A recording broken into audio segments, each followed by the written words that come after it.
non Thier ba léegi te kan moo génne vidéo yi sëñ Saliou. non je vais pas le dire. sëñ Saliou génne. mais Thier ce qu'il a dit. Thier ce qu'il a dit. Thier ce qu'il a dit.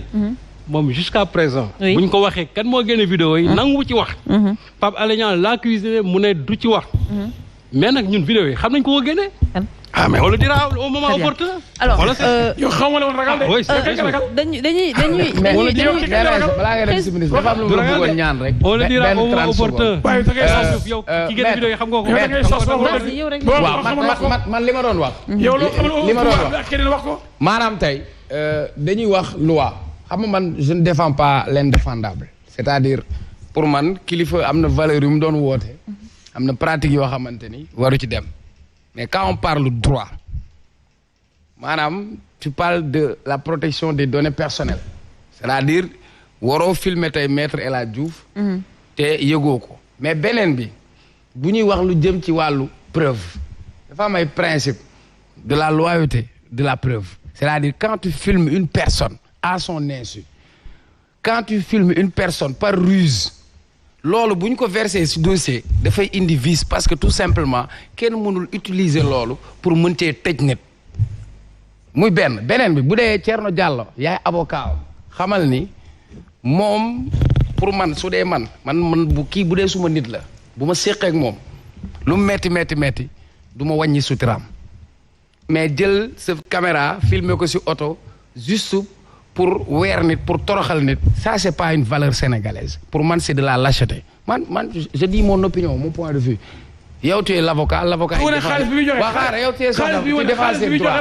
mais pour man ce qu'il a fait c'est de la lâcheté ma ne yaa ma gën a xam droit yow dañuy wax fii droit Sénégal maag yow bu ñu jokkalante 20 000 nañ ko tënk ci kayit ñu bind mais li droit bi wax mooy la loyauté de la preuve c'est-à-dire loolu bu ñu ko dugalee ci tribunal ci base boobu mënuñu see sukkandiku pour ne lii c'est une preuve le procureur il s'autosaisit am na cas yu gën a gaaw man kilifa bu ma tooñee na ne woon benn mais bi gën a garaaw des députés du Sénégal ñu leen di fay le passeport diplomatique du Sénégal avec le sceau de la République cette question boobu ba léegi ñu koy ping-pongee yéegal wàccal bujul fenn gis nga men xamal la moo bon man mën nga farag man mën nga bañ a farag man mais man pour man fii kilifa def na ou deful ça ne m'intéresse pas li ma intéresse parlons droit le principe de la loyauté de la preuve et de la légalité de la preuve fait que kilifa ne doit pas rester 24 heures en prison bu fekkee droit la man maa ko wax man Cheikh non c'est pas vrai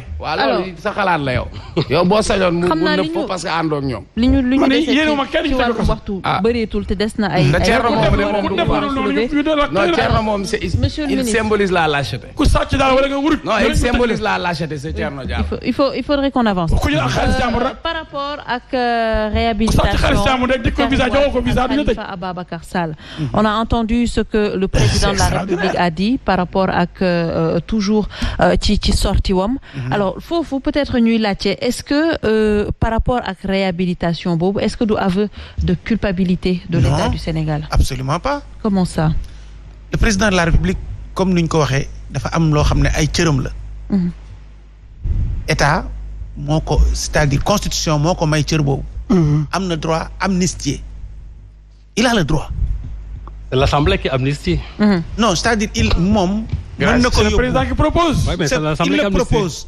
Il peut le proposer. Ouais. Donc il peut le proposer mais aujourd'hui moom nee na suñ ko ñaanee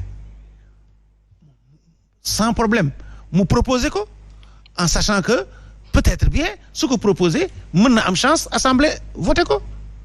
loolu rek la wax ñooñu nee nañ ñoom du ñu ñaan mais problème bi ça reste sur place y a rien d'autre il a le droit parce que moom en tant que président de la République liñ ko njëkkoon a laaj mooy gracier na leen ba ñu génn mais nag amnistie assemblée la mais balaa muy dem assemblée moom président mën na ko déposer mais loolu nag pour mu def ko mais il faut mu am yoon léegi nag foofu lañ ci toll on verra si les autres ne veulent pas moom je sais pas peut-être ku nekk ci sa bopp joxe nga sa position. Alors les autres peut-être est-ce que amuñu raison pour bañ on n'amnistie pas des personnes on amnistie des faits justement pourquoi ak à qui profite justement l'amnistie par rapport à ces faits. Omar. réew dafa am lu muy doxee am ay réalité Ablaye Wade il n'a jamais accepté d'être jugé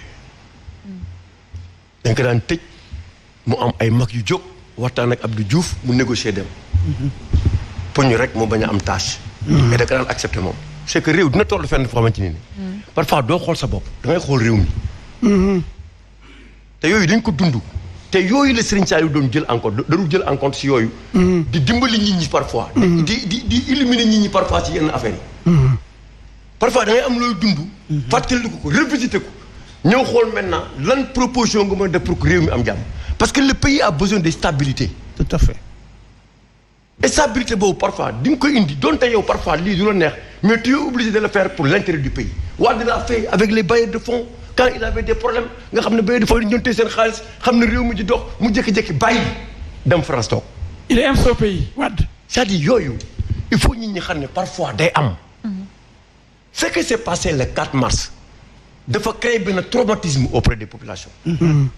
à tous les niveaux nag. muy man muy keneen à tous les niveaux.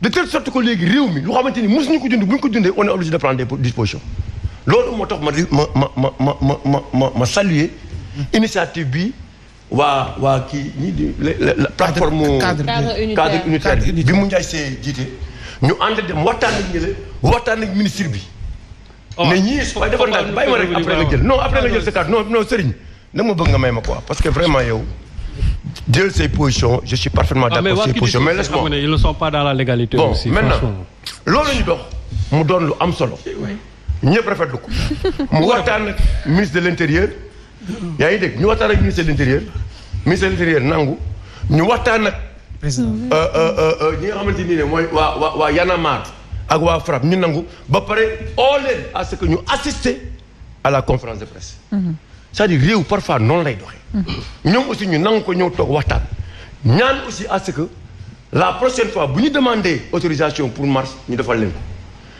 mais fii réew mi toll man mën naa organiser marche à place de l'Obélisque xam nga la laa soxla soxlawu ma ñii sama soxla mbooloo mu génn on n'a plus de temps organiser wu marche par stratégie pour ne fii laa koy organiser ñu bañ ma autoriser mu am coow damay organiser pour que les gens viennent xam nga réellement dans ce pays il y a une injustice Serigne Saliou ñun dañu nekk ay hommes politiques am fu ñu jaar am lu ñu def ñun lu ñu organiser xam nañ par stratégie la moo tax organiser si on sait parfois mobiliser 300 personnes on le sait ou 500 personnes ou parfois si on veut organiser pour créer du buzz on le sait donc il faut laisser les gens parfois bu ñuy wax ñu xam la pour lu tax ñu wax donc waaye dafa ndànk rek bàyyi ma rek ma wax la bàyyi rek ma wax très bien donc man xam naa bu baax waaye bàyyi ma d'accord man du ma tontu si yooyu parce que man du ma tontu si yooyu parce que man les gens me connaissent man am na yoon du ma si tontu man li ma war a wax laay wax mais leeral askan bi ça n'existe pas bon yaa ngi dégg bon donc leeral askan bi ça n'existe pas mu doon loo xamante ni il y a ko Omar Faye au sein de leeral askan ce que je demande faut qu'on dise la vérité aux Sénégalais. waaw mais d'accord dama ne man de xam naa benn affaire moom man xam naa ko. te dama lay ñaan dama lay ñaan rek ngir yàlla. leeral askan bi il y a ko Omar Faye. non dama naan d'accord ma ne waxuma la suba. c'est-à-dire waxuma la suba waaye Serigne dama daan ko ma wax la rek waaye bàyyi ma wax dama ne.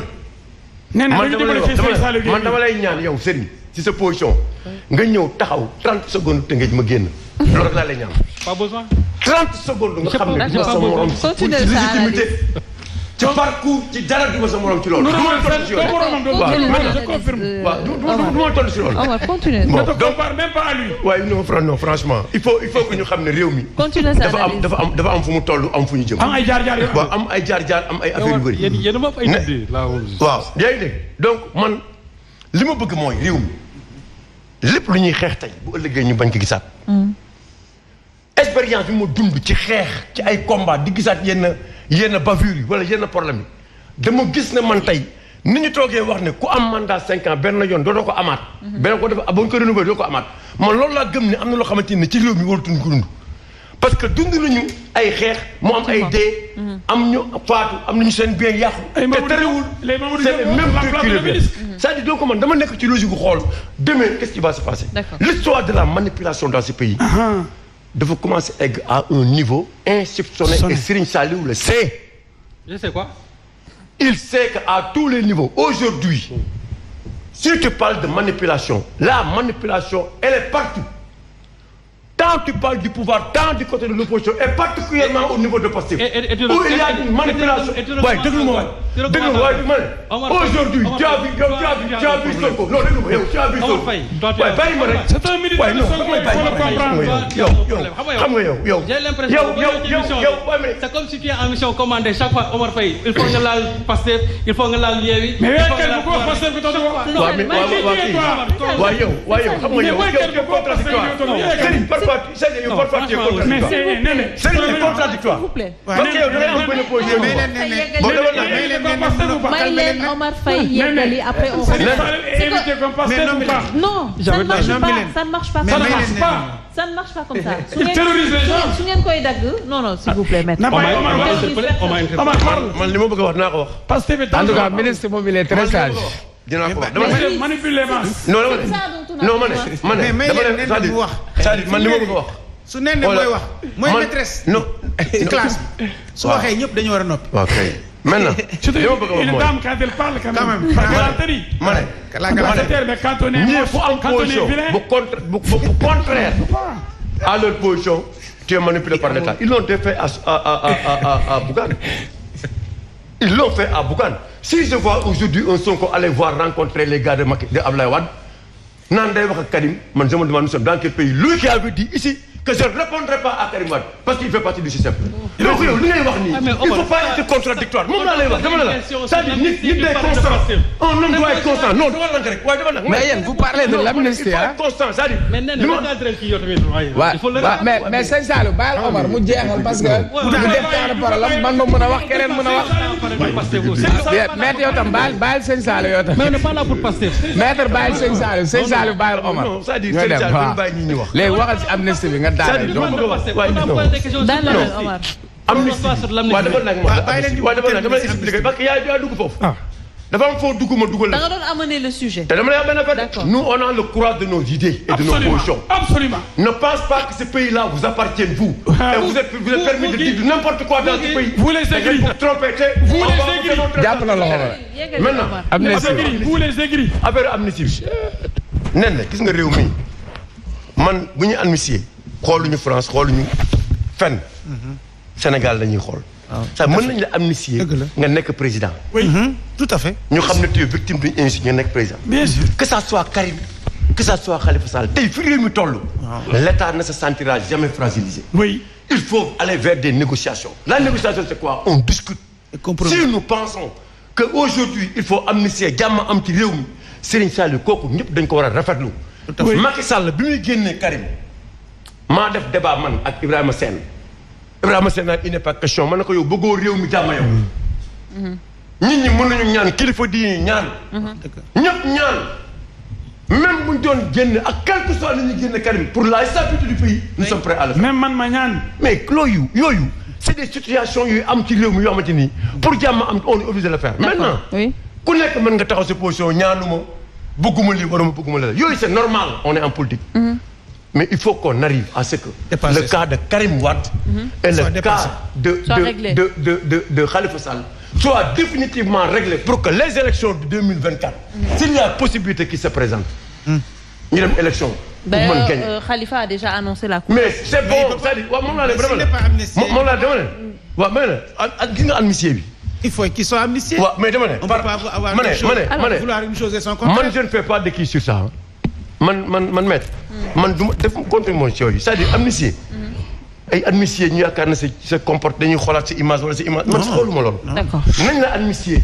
il y a pas de problème si les Sénégalais veulent t'élire bu ñu la bëggee fal dañ lay fal maintenant dañu toog ni di def ay débat technique naan on l'amnistie des faits on l'amnistie pas des tels droit lii la wax.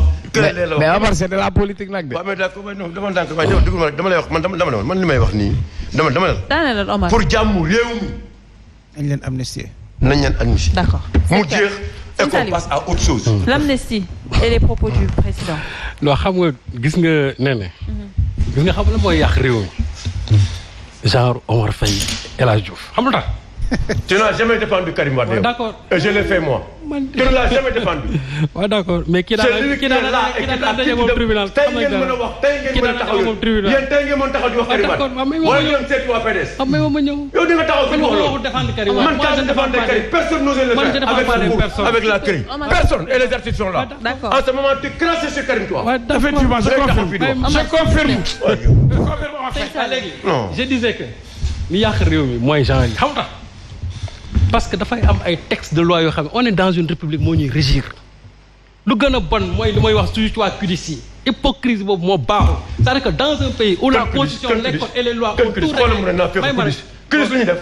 non xam nga yow yàlla na fi évoqué léegi. waaw mais parce que dañuy def lu rafet. waaw may gële. mais doo rafetlu li ñuy def non dama ne. mais vraiment nga naan ay ban naa fekk lañ def. li ñuy def ay imam nekk si ay kilifa diine. ñu dem Touba dem Tivaouane ñëpp ñaanal leen nga naan ñoo dama ne. mais quand même il faut respecter les gens. non dama ne léegi déglu ko. mais quand même c'est pas bien c'est pas bien. non may bëgg di toog entre vous deux. ah non dëgg non mais nit day def day wax ju rafet. ay nit ñu dox jàmm ngay taxaw ko leen encouragé naan ay naa fekk lañ. s'il te plaît Omar. c'est pas bien ça. ki daa bon te soxor. ah non dëgg waay non bàyyi li ngay def waay. bon na soxor na. non dëgg waay. Omar man bàyyi loolu ah non. Omar s'il te plaît. mais nga bàyyi loolu rek c'est ça waay. non c'est pas une fausse émotion je comprends. non émotion moom mais bàyyi loolu baaxul. non il faut laisser ça. Omar non baaxul. Omar fi nekkul. ah oui monsieur non monsieur le ministre déggu leen baax li ma dama ne j'ai dit ma ne yëfu naa fekk xamu mooy lan non may ma rek non il ne faut pas avoir peur des mots dama ne yëfu naa fekk xamu mooy lan mooy nga jël li sacré dans une république muy la constitution